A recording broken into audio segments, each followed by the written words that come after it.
कैसे हैं सब लोग। बहुत सारे चैप्टर्स कर दिए हम लोगों ने, फिक्शनल स्टोरीज की है, अब एक रियल स्टोरी करते हैं। तो रियल स्टोरी में क्या सबको मजा आएगा, एक इंस्पिरेशनल स्टोरी है। अब स्टोरी किसकी है पहले वो जानते हैं। एवलिन ग्लेनी, हो सकता है आपने इनका नाम ना सुना हो, बिकॉज वी इंडियंस मोस्टली हम लोग ने इंडियंस जितने एथलीट्स होते हैं या जितने भी सिंगर्स होते हैं उन सब के नाम सुने होते हैं। एवलिन ग्लेनी एक पर्टिकुलर पर्सन जो स्कॉटलैंड से बिलोंग करते थे, उनकी एक इंस्पायरिंग या मोटिवेशनल स्टोरी है। देखो रियल लाइफ में उन्होंने क्या क्या अचीव किया उसके बारे में जानेंगे, उनकी जर्नी स्टार्ट कैसे हुई, वो एंडिंग कैसे करते हैं, what kind of things he had achieved in the life, वो सब चीजें डिस्कस करते हैं। तो आइए जानते हैं आज की स्टोरी एवलिन ग्लेनी के बारे में। Sound of music part 1। अब एवलिन ग्लेनी स्कॉटलैंड से बिलोंग करती थी। अब जब वो बहुत छोटे थे तब स्टार्टिंग में क्या हो रहा था कि जब उनकी मदर उनको बुलाने की ट्राई कर रही थी, once he became 3 to 4 years old। अब आपको पता है कि जब बच्चे बहुत छोटे होते हैं तब होता क्या है कि डेफिनेटली आप आफ्टर सम टाइम्स अगर आप उनको बुलाओगे उनके नाम से तो डेफिनेटली वो आपके सामने देखेंगे या कुछ ना कुछ रिस्पॉन्ड तो करेंगे ही करेंगे। जब एवलिन की मदर जिनका नाम था इजाबेल ग्लेनी, उन्होंने जब उनको बुलाने की ट्राई की तो उन्होंने देखा नहीं सामने, तो वहां पे उनको थोड़ा आइडिया आ गया कि could be possible she couldn't here properly. अब हुआ क्या कि धीरे धीरे उन्होंने स्कूल जाना चालू किया। अब स्कूल जाने जैसे स्टार्ट किया उसके बाद after some times her mother, her parents and definitely Evelyn herself, they got to know about one thing कि एवलिन है वो प्रोफाउंडली डेफ है। प्रोफाउंडली डेफ का मीनिंग होता है ऑलमोस्ट डेफ। अगर आप नजदीक जाके उनको बहुत जोर से कुछ बताओगे तो थोड़ा बहुत सुन पाएंगे वो, बट आफ्टर सम टाइम तो उनका वो भी बंद हो चुका था, तो वो बिल्कुल सुन नहीं पा रही थी। अब कोई छोटा बच्चा स्कूल जा रहा है, आपको पता है कि स्कूल में जो छोटे बच्चे होते हैं उनको देखो, बड़े स्टूडेंट्स जो होते हैं या बड़े बच्चे होते हैं उनको बताना नहीं पड़ता कि if there is a particular person who is mentally ill or physically disabled or mentally disabled, तो उनका मजाक नहीं उड़ाना चाहिए। We don't have to make fun of them, but बड़े बच्चे समझ जाते हैं, छोटे बच्चे नहीं समझते। इसलिए एवलिन ग्लेनी ने क्या किया कि she tried to conceal का मीनिंग होता है, ठीक है, उसने छिपाया, अपने टीचर्स को भी नहीं बताया और अपने क्लासमेट्स को भी नहीं बताया कि I am a deaf. But after some, आपको पता है कि ये सब चीजें पता है कैसी है कि आफ्टर सम टाइम्स आप कितना भी छुपा लो पता चल ही जाएगा। तो एवलिन ग्लेनी के टीचर्स को पता चल गया। अब टीचर्स को पता चला तो पेरेंट्स को बुलाया, पेरेंट्स को बोला कि शी इज प्रोफाउंडली डेफ। अब आप पहले किसी डॉक्टर को दिखाइए, तो उन्होंने डॉक्टर को दिखाया, तो डॉक्टर को दिखाते ही उनको एक पता चल गया एक चीज, क्या कि उनके अंदर जो नर्व्स होती है ना वो डैमेज हो चुकी है। जो ग्रेजुएट नर्व्स अंदर जो हमारे ईयर के अंदर होते हैं, आपको पता है कि बहुत बार आपने सुना होगा कि कंटिन्यूसली जो लोग हेडफोन्स या ईयरफोन्स जो बहुत सुनते हैं, continuous they are listening to the earphones continuously, उनकी ग्रेजुअल नर्व्स डैमेज हो सकती है। हाँ, थोड़ा बहुत तो मैं भी सुनता हूँ, बट कुछ लोग को आपने देखा होगा पूरी रात भर हेडफोन्स लगा के सो जाते हैं, सब चीजें, तो वो नहीं करना चाहिए। तो एवलिन ग्लेनी का भी क्या हुआ, उनकी जो ग्रेजुअल नर्व्स जो होती है वो डैमेज हो चुकी है, तब तो कुछ हो नहीं सकता है। और उसके टीचर ने उनको बोल दिया कि आप इनको, जो स्कूल फॉर डेफ होती है, आपने देखा होगा जो मेंटली या फिजिकली डिसेबल चाइल्ड होते हैं उनकी अलग से स्कूल होती है। उनकी अलग से स्कूल क्यों होती है उसका भी एक रीजन है। क्यों? बिकॉज आपको पता है कि बाकी सारे बच्चे मजाक ना उड़ाए and they won't feel different, that is the only reason they always have a different kind of a school for them. अब यहाँ से एवलिन का जो ड्रीम है वो टूट गया। क्यों? बिकॉज उसको कुछ लाइफ में करना था। अब एक दिन उसने क्या देखा, suddenly her life was black मतलब एकदम डार्क हो चुकी है। अब क्या करेगी वो लाइफ में। One day he saw one thing that there was a particular girl who was playing a xylophone। xylophone एक टाइप का इंस्ट्रूमेंट होता है, ठीक है, तो xylophone बजा रही थी। अब इसने सोचा कि यार xylophone तो बहुत मस्त है, I want to play the xylophone, मुझे भी बजाना है, क्या किया जाए। उसको बजाना था और उसने देख लिया कि she will make the music of her life, but possible था नहीं, because म्यूजिक अगर आपको सुनना है, if you want to hear the music, आपके पास ईयर तो होने चाहिए ना। Without ear how will you able to hear the music. तो हर बार की तरह को पता है कि आप कुछ नया करने की ट्राई करोगे ना, most of the people will always discourage you. आपको मोस्टली लोग क्या करेंगे, डिस्करेज करेंगे, बोले यार ये नहीं करना चाहिए, हम लोग के बस की बात नहीं है, ऐसा मत करो, ऐसा वैसा सब चीज है।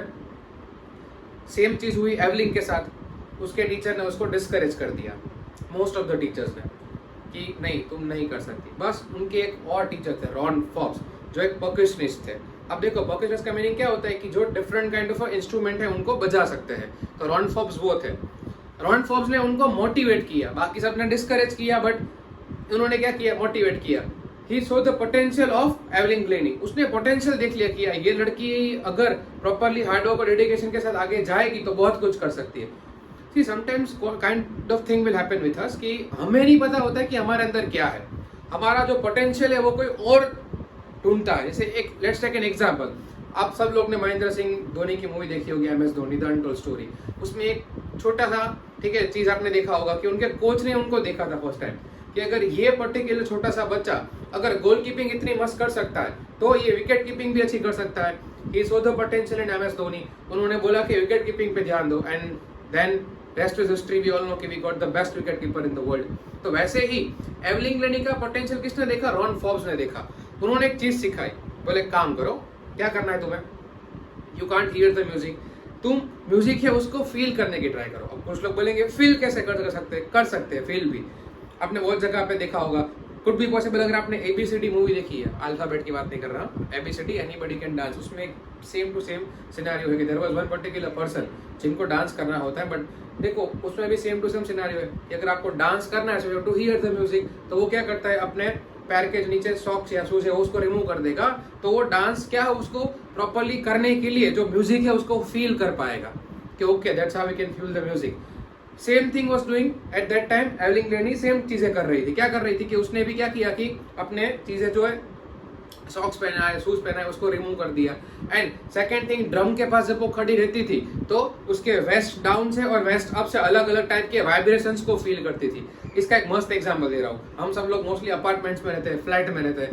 कभी देखना हम लोग नीचे ऐसा कुछ किया होता है ना, या आजू बाजू में कोई रूम है या रूम के बाजू में अगर हम ऐसे करेंगे तो sometimes you will hear different kind of sound, आपको साउंड आएगा छोटा मोटा। या आपने देखा होगा नवरात्रि में या कोई और फेस्टिवल्स में आपके सोसाइटी में अगर स्पीकर्स बज रहे हो तो आपने देखा होगा कि जो ग्लास होते हैं वो ग्लास वाइब्रेट करते हैं अलग अलग टाइप के। तो that is a different kind of vibrations. अब एवलिन ग्लेनी को ये वाइब्रेशंस प्रॉपरली फील हो रहे थे। एक एग्जांपल देता हूँ उसका। हमारे बॉडी के अंदर 6 सेंस होते हैं, टच सेंस होता है, आई सेंस, हियर सेंस, सब चीजें। अब रियल में ये होता भी है कि जिनका कोई भी एक चीज अगर भगवान ने अच्छी नहीं दी है, आपने सुना होगा ब्लाइंड लोगों के बारे में कि ब्लाइंड लोग भले ही they can't see anything, but उसका जो टच सेंस होता है, टच सेंस वो बहुत ही खतरनाक होता है ब्लाइंड लोगों का। तो वैसे ही एवलिन ग्लेनी है, उसकी डेफिनेटली हियरिंग स्किल तो नहीं थी, बट उसका जो वाइब्रेशन फील करने की जो स्किल्स थी या सेंस था वो बहुत ज्यादा बढ़ गया था। तो she could hear the vibration and then definitely वो क्या करती थी, अलग अलग टाइप के इंस्ट्रूमेंट से उसको बजाती थी। और जब वो 16 इयर्स की थी तो 16 इयर्स की एज में जो royal academy of music in London, वहां पे उन्होंने बहुत सारे अवार्ड्स भी जीते। सेकंड थिंग, पहले वो क्या करती थी, ग्रुप में परफॉर्म करती थी, जिसको हम लोग ऑर्केस्ट्रा बोलते हैं। पहले ऑर्केस्ट्रा में परफॉर्म करती थी, दिन उसने she started on her own, फिर अकेले सोलो परफॉर्मेंस स्टार्ट कर दिया और बहुत सारे अवार्ड्स जीत रही है उन्होंने। अब म्यूजिक को अपनी लाइफ बना लिया। रॉन फॉर्ब्स का एक मोटिवेशन जो चीजें थी वो भी उसको काम में आ गई। Apart from that rest was his dedication and hard work. फिर उसने पीछे मुड़ के कभी देखा नहीं कि अब इसी को हमें अपनी लाइफ बनानी है। फिर धीरे धीरे काम करती गई। छोटी एज में बहुत सारे अवार्ड्स मिलते गए। और सोच लो, she couldn't hear the music, she couldn't hear the particular kind of a thing which another person is trying to say. फिर भी उसको बेसिक अगर आप देखो तो देखो स्कॉटलैंड से बिलोंग करती, तो इंग्लिश तो it will be easy for her. Apart from that उसको थोड़ी बहुत फ्रेंच भी आती थी और उसको जर्मन भी आती थी। सोच लो, सॉरी माय मिस्टेक, जापानीज, उसको बेसिक जापानीज। आपको पता है कि जापानीज सीखना बहुत हार्ड होता है। उसने एक वर्ड यूज किया है स्टोरी में, क्या यूज किया है कि अ मैन मतलब बसी बियर्ड या बसी beard give me a trouble. मतलब जैसे आपको पता है बहुत लोग होते हैं जिनके खतरनाक बियर्ड्स होते हैं, यहाँ पे उनको लिप्स भी नहीं कर पाते हो, ठीक है, लिप्स रीडिंग जो होती है ना वो आप नहीं कर पाते। आपने देखा होगा बहुत सारे लोग लिप्स रीडिंग कर पाते हैं। लिप्स रीडिंग का मीनिंग क्या होता है, कोई पर्सन सामने से क्या बोल रहा है ना, by particular kind of thing which they are murmuring, उनसे आपको आइडिया आ जाएगा कि ये पर्सन ये कुछ बोलने की ट्राई कर रहा है। तो इसीलिए जो बसी बियर्ड जिनकी होती थी उनको वो आइडेंटिफाई नहीं कर पाती थी कि exactly what kind of thing other person is trying to say. उसके अलावा उनको देख के भी, और जब वो स्टार्टिंग में तो थोड़ी बहुत सुन पाती थी, देयर वर पर्टिकुलर टाइम कि जहाँ पे वो थोड़ा बहुत सुन पाती थी, तो ऐसे करके उन्होंने फ्रेंच भी सीख ली, बेसिक जापानीज भी सीख ली, इंग्लिश तो उनको आती ही थी। इसको बोलते हैं एक टाइप का डेडिकेशन कि सोच लो हियरिंग स्किल नहीं है फिर भी कितना ज्यादा उन्होंने किया। अपार्ट फ्रॉम दैट एक टाइम के बाद इतना काम कर रही थी वो, आपको बताइए कि यूके में टूर किया, यहाँ पे वहाँ पे सब जगह पे। आपने बहुत सारे बैंड्स के बारे में सुना होगा, जैसे कोल्ड प्ले बहुत फेमस है। तो उनका क्या होता है कि उनका जो स्केड्यूल है बहुत ही हेक्टिक होता है, कभी ये सिटी में, कभी वो सिटी में, कभी वो कंट्री में, कभी ये स्टेट में, यहाँ से वहाँ, यहाँ से वहाँ। तो एवलिन ग्लेनी का भी जो स्केड्यूल था वो एकदम हेक्टिक हो चुका था। और 1991 में उनको Royal Philharmonic Society of the soloist of the year, देखो ये पूरा एक ही है, Royal Society of the soloist of the year पूरा का पूरा उनको एक अवार्ड था, वो अवार्ड मिला उनको। और उनकी लाइफ इतनी फटाफट आगे बढ़ रही थी, स्केड्यूल इतना हेक्टिक हो चुका था, she became a kind of a workaholic. Workaholic का मीनिंग क्या होता है कि जिनको बहुत ज्यादा काम करना होता है, वो काम के बिना पागल हो जाएंगे। Without a work they can't do anything, वो कुछ नहीं कर सकते। उनको लगेगा यार कुछ काम चाहिए, मेरे पास काम नहीं, तो वर्कaholic बन गई। और इतनी वर्कaholic बन गई, second thing she wanted to inspire the disabled children. Disable मतलब या तो मेंटली या तो फिजिकली। तो वो क्या करती थी, या कोई ऐसे पर्सन जो डीमोटिवेट हो चुके हैं कुछ गलती करने से, तो जो प्रिजन होते हैं, प्रिजन में उन्होंने फ्री कॉन्सर्ट किए, मतलब जेल में जाके कॉन्सर्ट करना है फ्री। वहां पे क्यों, बिकॉज जिन लोगों से भी गलती हो चुकी है, उनको लग रहा है कि यार अब हम लाइफ में कुछ नहीं कर पाएंगे, तो इसको देख के लगेगा कि यार अगर ये कर सकती है तो हम भी कर सकते हैं। फिर डिसेबल चाइल्ड जितने भी होते हैं उनके लिए तो ये मोटिवेशन का सबसे बेस्ट सोर्स थी कि डिसेबल चाइल्ड या एग्जाम्पल मेंटली डिसेबल चाइल्ड कोई भी हो, उनके लिए तो सबसे बेस्ट एग्जाम्पल थी कि अगर she can't hear the music, अगर ये चीजें हियर, अगर हम बोल सकते हैं कि अगर ये म्यूजिक नहीं सुन पा रही है, फिर भी अगर दुनिया की सबसे बेस्ट अगर म्यूजिशियन ये बन सकती है, if she can play the different kind of thousands of instrument together, so why can't we, तो हम लोग क्यों नहीं कर सकते। इसीलिए पूरे दुनिया भर में इनको बहुत ज्यादा प्यार भी मिला, ठीक है, बहुत लोग जानते भी है। मैंने आपको स्टार्टिंग में बोला वैसे ही, कुड बी पॉसिबल हम लोग नहीं जानते होंगे, बिकॉज ये स्कॉटलैंड के पर्सन थे, यहाँ के नहीं थे, इसलिए अभी भी है ही।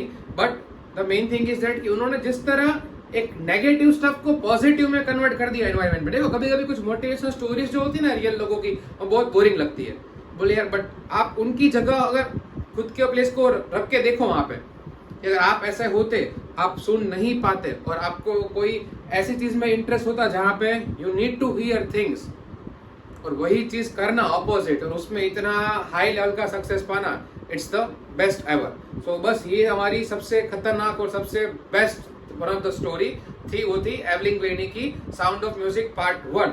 एक ऐसी और सेम टू सेम स्टोरी है जो हम नेक्स्ट वीडियो में लेके आ रहे हैं। वो स्टोरी है बिस्मिल्लाह खान की, जो हमारे इंडियन थे। उन्होंने भी एक म्यूजिक की इंडस्ट्री में कितना ज्यादा काम किया, बहुत सक्सेसफुल रहे, बहुत लोग उनको जानते हैं। वो स्टोरी हम लोग करेंगे नेक्स्ट लेक्चर में। तब तक हम यहाँ तक रखते हैं और मिलते हैं सीधा नेक्स्ट वीडियो में। चलो, जय हिंद।